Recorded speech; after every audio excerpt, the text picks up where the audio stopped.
Once upon a time, in a valley surrounded by mountains and mist, there lived an old master gardener named Jim.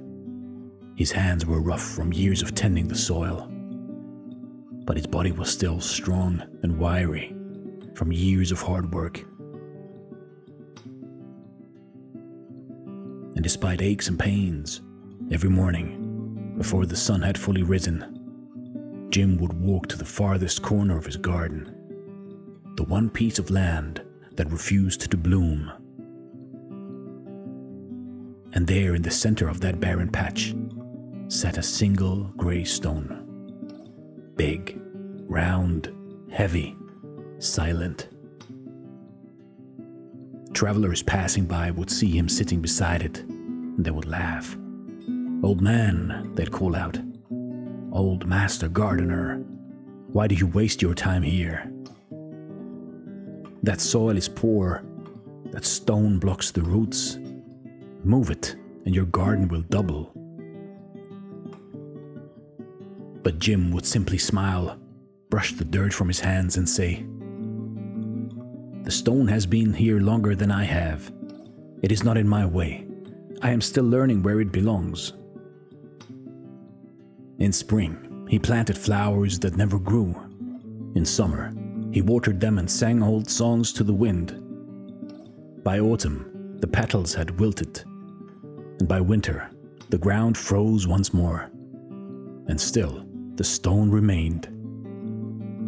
Years passed, and the old master gardener's hair turned whiter than white, his steps slower than slow.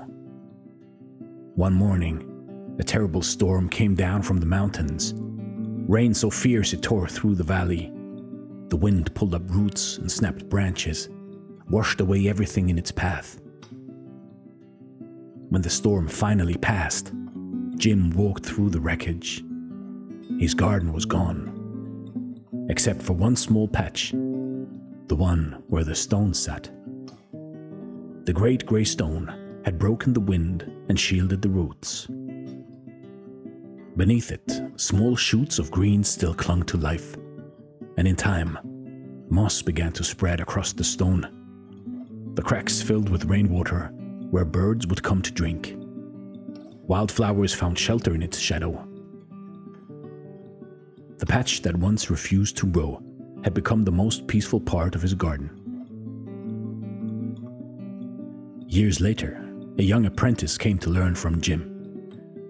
He helped tend the plants, carried water from the stream, and watched the old man care for the same stone every morning. One day, curiosity overcame him. "Master," he said, "Mr. Master Gardener, why did you never move it? All this time it stood in your way." The master gardener smiled, the same patient smile he had given the travelers long ago. "Because," he said, "not everything heavy is meant to be lifted. Some things are meant to teach us how to grow around them." The apprentice frowned. "But what if the stone had never helped you?" Jim chuckled softly. "Then it still would have taught me patience. The lesson is not what it gives, but in how you choose to meet it." That night, as the lanterns flickered across the garden, the apprentice looked at the stone. How still it was, how quietly it held everything that grew near it. He realized that peace is not found by changing the world, but by learning how to rest beside what will not move. You see, in your life, there will be stones. Some will block our way, some will weigh on our hearts. But if we tend to the space around them with care, one day, even the hardest stone becomes part of the garden.